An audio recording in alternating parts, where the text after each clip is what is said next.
सो good morning everybody, myself Acharya Vishvendra. आज आपसे कुछ क्वेश्चंस डिस्कस करूंगा एनसीईआरटी सीरीज के तहत। तो यहाँ पे नेक्स्ट क्वेश्चन है हमारा, in the above question on connecting 1 and 3 let null point is obtained at length L1। तो इसको अपन कह सकते हैं E1 is equal to 5L1 आ जाएगा, और अगर ये लेंथ L2 पे है तो हम कह सकते हैं E2 is equal to 5L2। Basic principle of potentiometer यहाँ पे यूज हो रहा है। तो अगर हम डिवाइड करेंगे तो E1 by E2 is equal to L1 by L2 आ जाएगा, तो 309 का आंसर होगा। Next is using above equation we can compare the EMFs आ जाएगा as E1 by E2 is L1 by L2. So first option will be correct. Next is for calculating internal resistance of the cell. Cell is connected through a two-way switch. Cell is connected through resistance box and key. So next question here is in the above question with open key, balancing length L1, close key L2 है. So resistance is capital R. The internal resistance of the batteries. तो यहाँ से हम एक तो E1 by E2 जो है उसको लिखेंगे L1 by L2। अब E1 को लिख सकते हैं I into small r plus capital R, और E2 आ जाएगा आपका I इंटू कैपिटल R।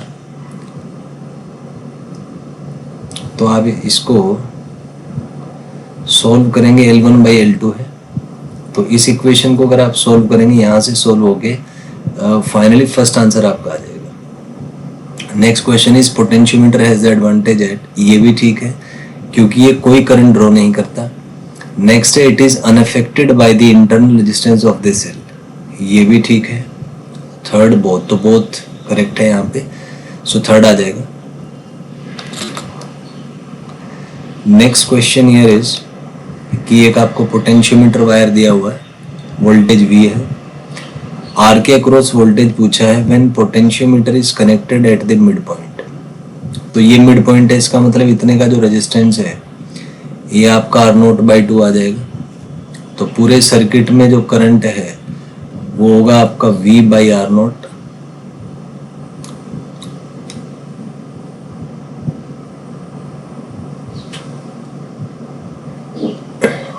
और हम यहाँ पे ऐसा कह सकते हैं कि V/R इफेक्टिव में इसको बोल देता हूँ। वैसे देखा जाए तो ये दोनों रेजिस्टेंस पैरेलल में होंगे, फिर इसका कॉम्बिनेशन इसके साथ सीरीज में, तो वहां से हम सर्किट में करंट निकाल लेंगे। सर्किट में करंट आने के बाद उसको I इंटू R से हम मल्टीप्लाई कर देंगे, तो उससे हम पोटेंशियल डिफरेंस निकाल पाएंगे। तो ये सेकेंड ऑप्शन आपका करेक्ट आ जाएगा यहाँ से। Next question is current through area of a conductor is, so net charge flowing per unit time होता है, second will be correct. Next is to maintain a steady current in closed circuit, we must have a source which provides electric charge from। तो जाहिर सी बात है high potential से low potential पे charge supply करें, positive से negative, तभी उसको फ्लो करा पाना पॉसिबल होगा। सो इसका सेकंड ऑप्शन आपका आ जाएगा। एक मिनट, ये यहाँ पे ना ये जो सोर्स है इलेक्ट्रिक चार्ज को, क्योंकि हाई पोटेंशियल से लो पोटेंशियल पे तो अपने आप चला जाएगा, तो अगर हम चार्ज की बात करें पॉजिटिव चार्ज की, तो ये लो पोटेंशियल एनर्जी से हाई पोटेंशियल एनर्जी पे ले जाने के लिए हमें एक्सटर्नल एक सोर्स चाहिए, क्योंकि यहाँ पे चार्ज अपने आप नहीं जाएगा। So first one will be correct over here. Next is work done per unit charge by the source in taking charge from lower to higher potential energy, इसको EMF कहा जाता है। नेक्स्ट इज EMF इज तो voltage difference आ जाएगा, second will be correct हो रही है।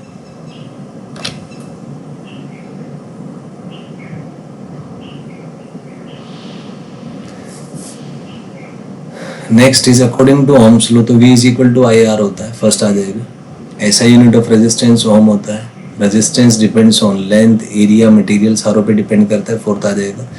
रेजिस्टिविटी टेम्परेचर पे डिपेंड करता है, प्रेशर पे भी डिपेंड करता है, तो बहुत आ जाएगा यहाँ पे। Next is electrical resistivity of a substance has a narrow range, wide range होता है बहुत ही, सो सेकंड यहाँ पे आ जाएगा। Next is resistivity of metals lies in the range, so first आ जाएगा। Next is insulators have resistivity, so ये इसमें 10:22 to 10:24 आ जाएगा। Next is semiconductors roughly have middle range on logarithm scale or exponential scale. So logarithm scale पर अगर बात करें तो middle range में आता है. First one will be correct. Next, in most substances current carriers are electrons होते हैं.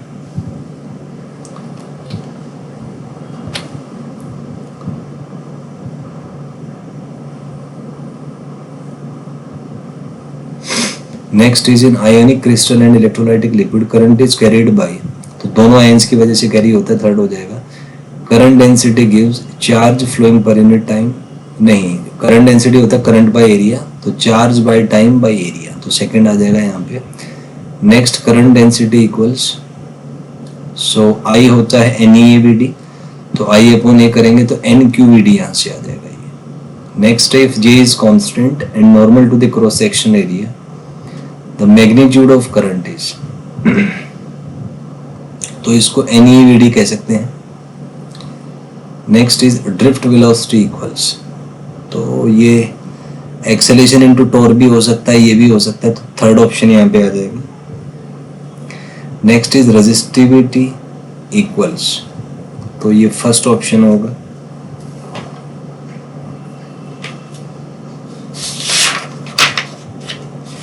Next is in the temperature range of linear variation of resistivity, temperature coefficient of resistance is, तो ये होता है fractional increase in resistivity per unit increase in temperature, second आएगा. Next Ohm's law is, तो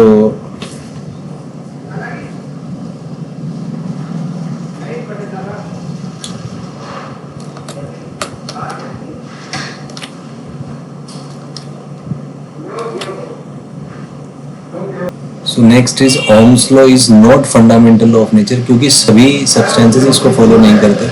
diode हो गया, transistor हो गया, वो इसको फॉलो नहीं करेंगे, तो it's not fundamental. Next Ohm's law fail whence V depends on I लोनियन, ये भी ठीक है.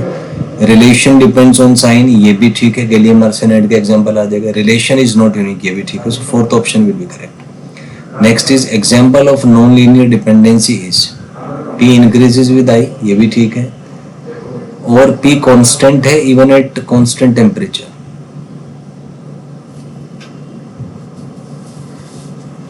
तो यहाँ पे फर्स्ट आएगा, first will be correct. Next is for a rectifier V depends on I non linearly and relation between V and I depends on sign of V. तो इसमें जो है आपका दोनों ऑप्शन आ जाएंगे.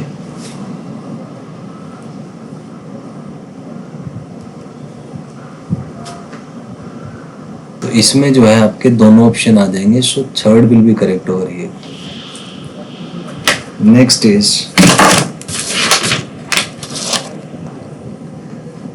Is for gallium arsenide V depends on I non linearly, relation depends on sign and it is not unique. तो इसमें ऑल जो है,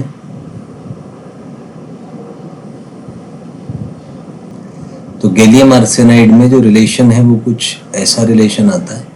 so this relation is not unique, क्योंकि दो बार V दो I के लिए सेम आएगा, सो थर्ड इसमें करेक्ट हो जाएगा. Next, when a source of EMF is connected to an external resistance R, current in the circuit is, तो टोटल रेजिस्टेंस ऐड कर दीजिए, थर्ड आ जाएगा यहाँ से.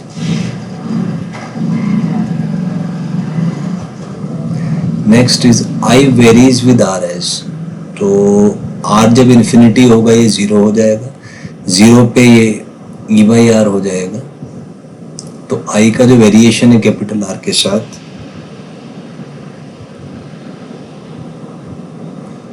तो ये थर्ड ऑप्शन जो है करेक्ट हो जाएगा. Next is terminal voltage of the cell is, तो टर्मिनल वोल्टेज जो एक्सटर्नल रेजिस्टेंस के अक्रॉस है, तो एक्सटर्नल रेजिस्टेंस में होगा I इंटू कैपिटल R, तो second option will be correct here. Next is variation of terminal voltage with R, तो ये कुछ सेकंड वाला जो ग्राफ है, क्योंकि जब ये जीरो होगा तो ये भी जीरो होगा और लास्ट में ये E को टेंड करेगा, तो सेकंड वन विल बी